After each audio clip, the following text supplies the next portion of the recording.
But now what we're going to do right now, Daymond, is we are going to go into some of the voices of people who have some fantastic questions for you. So these are voices from the Audible community in Newark, because 5 years ago, Don Katz, Audible's founder and executive chairman, created this venture fund called Newark Venture Partners to grow early stage companies in our hometown. So creating jobs and opportunity for city residents right here in New Jersey. So also, Daymond, by the way, I love that more than 50% of NVP's portfolio companies are founded by women or people of color. So we're thrilled about this. In fact, let's hear from Excellent. some of them, because up first, we have a question from Anthony Frasier from ABF Creative. Let's hear from Anthony. Hey Damon, what's up? My name is Anthony Frasier, and I'm the CEO and founder of ABF Creative. We are America's first and only AI-driven producer of multicultural audio content. And my question for you today is, as a person of color building a large scalable business, what skill or set of skills do you think I should continue to develop in order to go the distance? Thank you. Ooh, so first of all, the man has a much bigger brain than I do, obviously, if he's building AI. Thank you, Anthony, for the question. As a person of color, so there's the fundamentals of what anybody needs to do to grow a large scalable business. Constantly educating yourself, investing in your people, your staff, understanding who your customer is, and hacking yourself. Never getting comfortable, right? And setting goals and hitting those goals, and if not, go back, look at what you've had and see where you have fell short. Because the first time when you get the door slammed in your face or any of those things, ask yourself, were you presenting it the right way? Did you have enough information? Did you understand what the target needed, not what you wanted, right? So that's the fundamentals of that. But being as a person of color or a woman or anybody LGBTQ, or listen, even a person who is a Caucasian, there are people who are going to walk in, they're not going to accept you because they feel that you've got it all or they don't relate to you.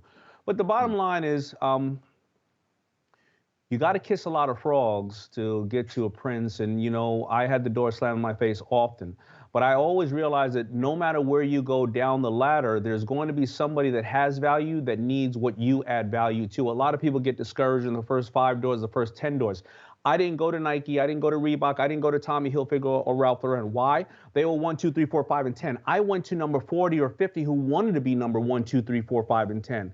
I found value in them, they found value in me. So when somebody slammed the door in my face because they felt that I was short or African American or I didn't have the proper education or a man, it didn't matter. I went to the next door, and sooner or later I found the person that I can add value to and they can add value to. But I also didn't walk in the door with my hat in my hand saying, I need help, I need help, I need help. I had to check myself to make sure that I added value before I just assumed somebody didn't like me because we weren't of the same race, religion, creed, sexual preference, or whatever the case is. So it really starts with checking yourself, and then it starts with saying, I'm going to keep getting these doors slammed in my face, because you have to have a strong rejection muscle as an entrepreneur. If everybody saw exactly your vision, then you have what we call the lowest common denominator.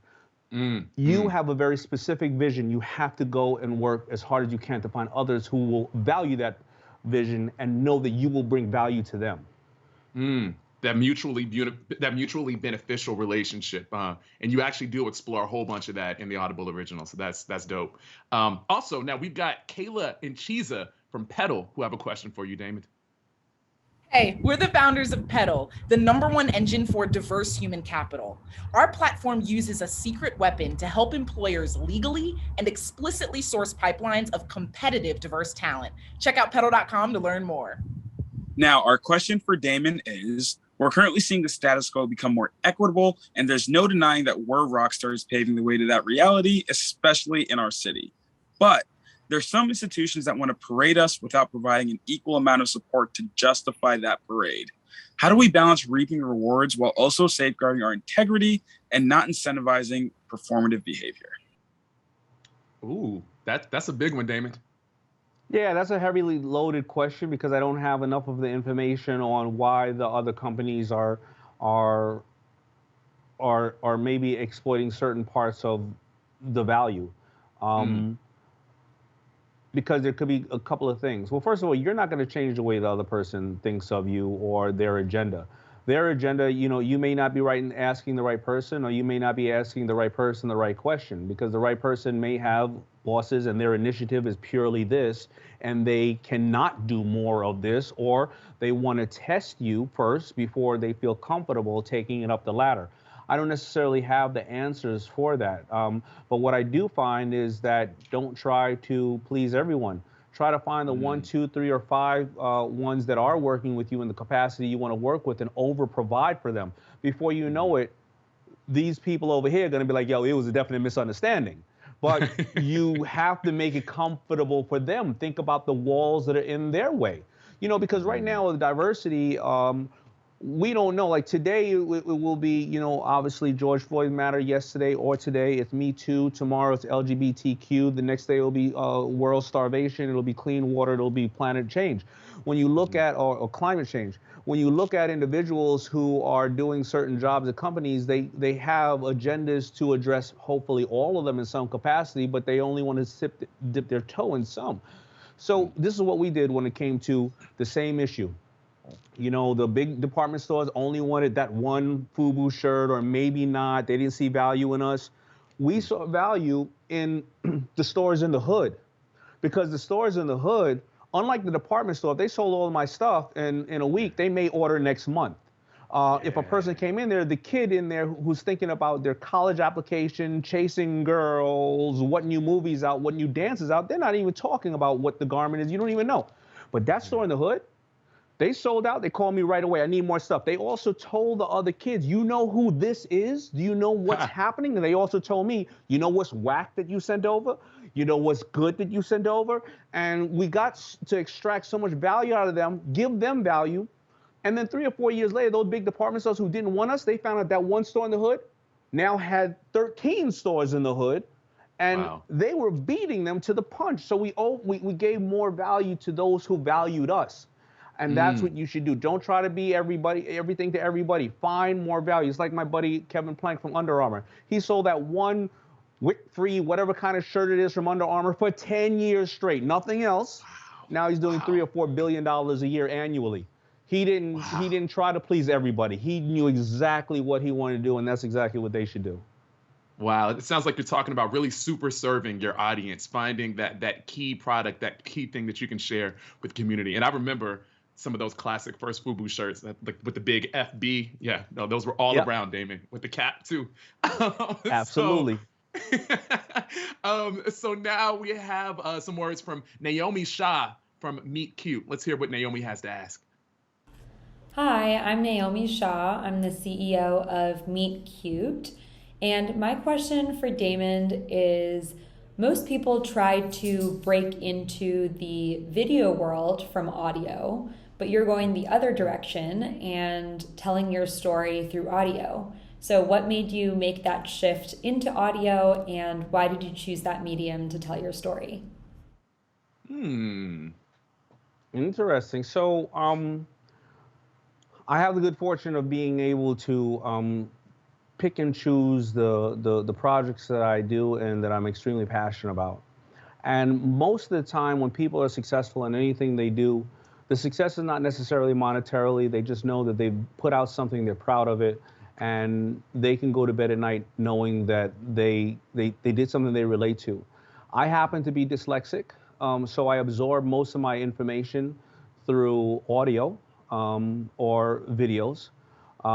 I believe today is a fast-paced, moving world, and I think that you would be able to hear this, Audible original about what I've done, whether you're on the treadmill, in the subway, driving a car, laying down in your bed, and not have to do too much heavy lifting and let it wash over you. I also understand great partnerships and great production, and that this thing would be done the right way because of Audible's understanding of its audience and what they like, what they don't like. And I love the way that it was produced with all the music and all other things. So I think it was a step above, and I think it is a step above, what's out there. So I think it's relatable. It's a story that I found, you'll listen to it. I think it's 2 hours or 3 hours. We did way more hours of this.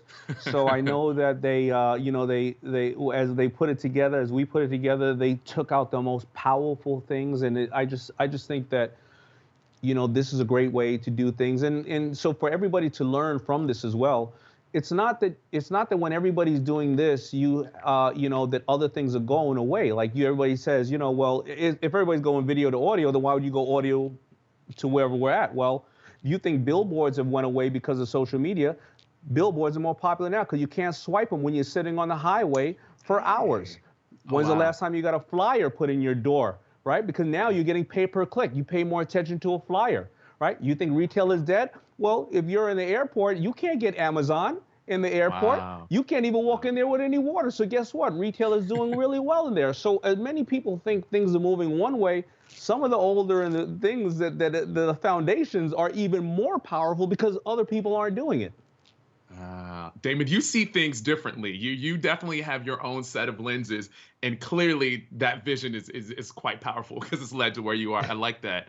And in fact, everyone, we have quite a few people on social media who are submitting some questions, so we're going to get to those in just a moment. But real quick, I want to ask you another thing.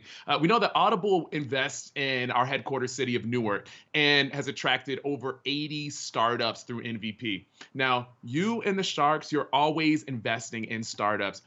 Are there any special considerations, anything that you give when making an investment in a tech company as opposed to a non-tech company? Anything that you pay attention to differently there than with a non-tech company? Not really. It's just that tech companies have more of an asset or more of a value proposition to us because if they're non-tech, they need some tech component. The number one product in Shark Tank history is Bombas socks, and you would think it's socks, but at the end of the day, they're talking directly to their customer through technology, and they don't deal with retail at all. So those are the things we think about. But the fundamentals of business, whether you're tech or non-tech, is do you know who your customer is? What's your customer acquisition? Where are they? Why are they buying it? What problem are you solving? And do you have more orders or more demand for it than you can keep up to? Because a lot of times if we just throw money at something, money just highlights your weaknesses. You have weak campaigns, well, buying $1 million of a weak campaign is not going to change the conversion rate, right? Or if you have garments that are crappy, well, buying, a minimum of 30,000 units, well, now you got 30,000 crappy units in your garage. So it always boils down to the fundamentals of business.